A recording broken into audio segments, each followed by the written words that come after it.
सामसन की कहानी, परमेश्वर की दी हुई शक्ति। बहुत समय पहले इस्राएल में एक ऐसा व्यक्ति हुआ जिसे परमेश्वर ने असाधारण शक्ति दी थी। उसका नाम था सामसन। उसकी कहानी साहस, गलती और अंत में परमेश्वर की दया की कहानी है। जन्म का वादा। इस्राएल के लोग उस समय अपने शत्रुओं फिलिस्तियों के अधीन थे। लोग दुखी थे और परमेश्वर से मदद मांग रहे थे। एक दिन एक स्वर्गदूत एक स्त्री के पास आया जिसका नाम मनोहा की पत्नी था। उसने कहा, तुम्हें एक पुत्र होगा। वह परमेश्वर के लिए अलग किया गया होगा और इस्राएल को फिलिस्तियों से बचाना शुरू करेगा। जब बच्चा पैदा हुआ तो उसका नाम सामसन रखा गया। परमेश्वर ने उसे बचपन से ही विशेष आशीष दी। एक खास बात यह थी कि उसके बाल कभी नहीं काटे जाने थे। उसके लंबे बाल इस बात का चिन्ह थे कि वह परमेश्वर के लिए अलग किया गया है। जैसे जैसे सामसन बड़ा हुआ, परमेश्वर की आत्मा उसके साथ रहती थी और उसे अद्भुत शक्ति देती थी। असाधारण शक्ति। एक दिन सामसन जंगल से गुजर रहा था। अचानक एक भयानक शेर उसके सामने आ गया।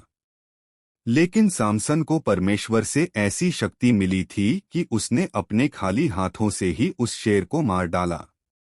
लोग उसकी ताकत देखकर आश्चर्य करते थे। कभी उसने गधे के जबड़े की हड्डी से ही हजारों दुश्मनों को हरा दिया।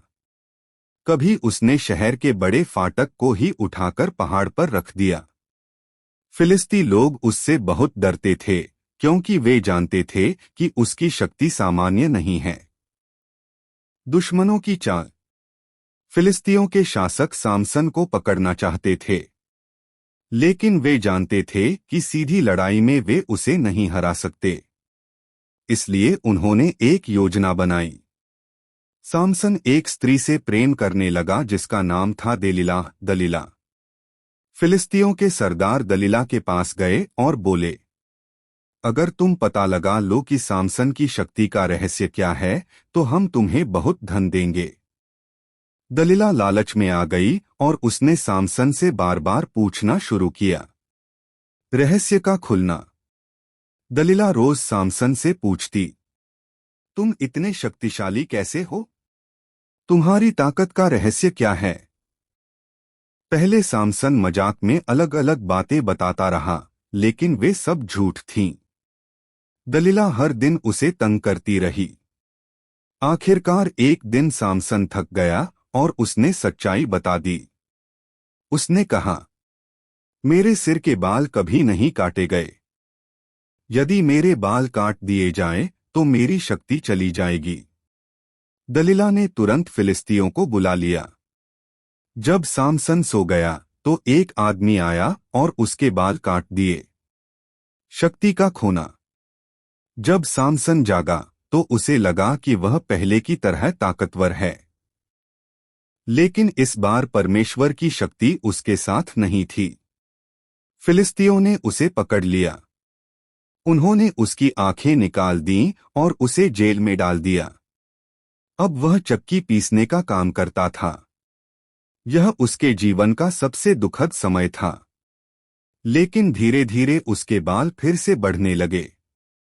और सबसे महत्वपूर्ण बात, सामसन ने अपने दिल से परमेश्वर से फिर प्रार्थना करना शुरू किया। अंतिम प्रार्थना। एक दिन फिलिस्तियों ने अपने बड़े मंदिर में उत्सव मनाया।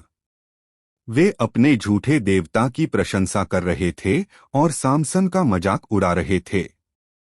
उन्होंने सामसन को भी मंदिर में लाया ताकि लोग उसे देखकर हंसें।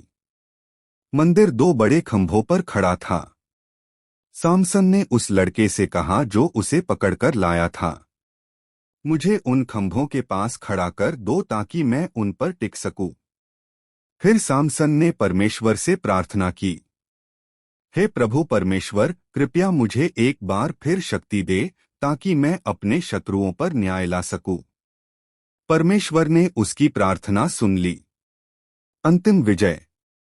सामसन ने दोनों खंभों को पकड़ लिया और पूरी ताकत से धक्का दिया। वह चिल्लाया, मेरी मृत्यु फिलिस्तियों के साथ हो। खंभे हिलने लगे और अचानक पूरा मंदिर गिर पड़ा। मंदिर में मौजूद हजारों फिलिस्ती मारे गए।